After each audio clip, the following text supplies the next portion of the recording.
Hello friends, मैं doctor रुचि अग्रवाल। आपका स्वागत है मेरे यूट्यूब चैनल पे। आज इस वीडियो में हम एक बहुत ही कॉमन प्रॉब्लम के बारे में बात करेंगे जो है वॉट्स। वॉट या मस्सा त्वचा पर एक छोटी सी वृद्धि होती है। ये ह्यूमन पेपिलोमा वायरस के कारण होता है। वॉट पूरी तरह से कैसे दिखाई देगा, ये शरीर के उसके स्थान और व्यक्ति की त्वचा कितनी मोटी है इस पर निर्भर करता है। ये तिल से अलग होते हैं। तिल त्वचा पर काले घेरे होते हैं जो त्वचा की मेलानोसाइट्स कोशिकाओं के एक ही स्थान पर जमा होने के कारण बनते हैं। आइए जानते हैं कि इन दोनों में अंतर कैसे करें।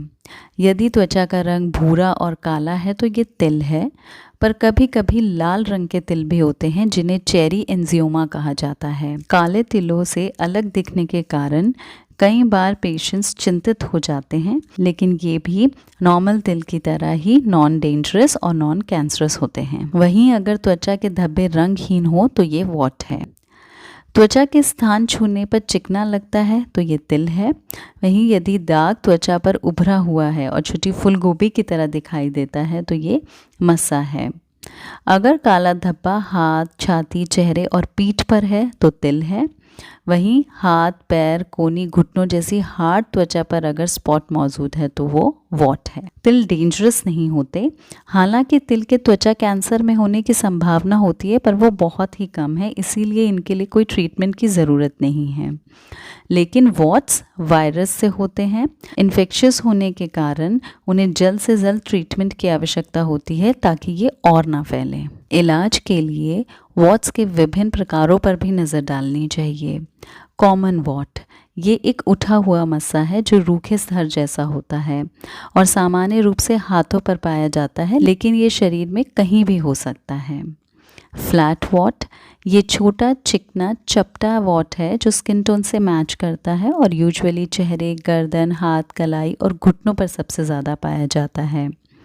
फिलीफॉर्म वॉट, ये एक धागे की तरह होता है और विशेष रूप से पलकों और होठों के पास पाया जाता है। जेनिटल वॉट, ये मस्सा मोस्टली जेनिटल पार्ट्स पे पाया जाता है। पेरियुंगल वॉट, ये फूलगोभी की तरह का मस्सा सामान्यतः नाखून के आसपास होता है। प्लांटर वॉट, पैरों के तलवे और उंगलियों में ये मस्सा पाया जाता है। वॉट्स का होम्योपैथी में सबसे अच्छा ट्रीटमेंट है। होम्योपैथिक मेडिसिन्स मस्सों को जड़ से ख़त्म कर देती हैं। आमतौर पर मस्सों के उपचार के लिए होम्योपैथिक मेडिसिन थुज्जा के यूज़ का एक चलन सा बन गया है, लेकिन आपको बता दूं कि थुज्जा हर मस्से की दवा नहीं है, इसीलिए ज़रूरी है कि डॉक्टर की सहायता से अन्य दवाइयों के इस्तेमाल करके ट्रीटमेंट ली जाए। शरीर के विभिन्न अंगों में मस्सा होने पर होम्योपैथी का उपयोग प्राय अलग अलग होता है। जैसे अगर मुंह पे मस्सा है तो कॉस्टिकम, थुज्जा और निट्रिक एसिड मेडिसिन इंडिकेट करती है। आईब्रो पे मस्सा है तो कॉस्टिकम मेडिसिन इंडिकेट करती है। आँख पे सल्फर, नोज पे थुज्जा, कॉस्टिकम, गर्दन पे निट्रिक एसिड मेडिसिन इंडिकेट करती है। इसके अलावा मस्से किस प्रकार के हैं ये भी ज़रूरी है, क्योंकि उनकी भी अलग मेडिसिन होती हैं। जैसे अगर पुराना मस्सा है तो कॉस्टिकम, नेट्राम्यूट, सल्फ मेडिसिन है। मस्से में से खून आ रहा है तो सिनाबेरस मेडिसिन होती है। मस्सा अगर दर्द कर रहा है तो कॉस्टिकम और हिपर सल्फ मेडिसिन है। वहीं अगर हार्ड मस्सा है तो एंटीमनी क्रूडम मेडिसिन इंडिकेट करती है। मस्सों के उपचार के लिए दवा का चुनाव होम्योपैथिक डॉक्टर के विवेक और कौशल पर निर्भर करता है।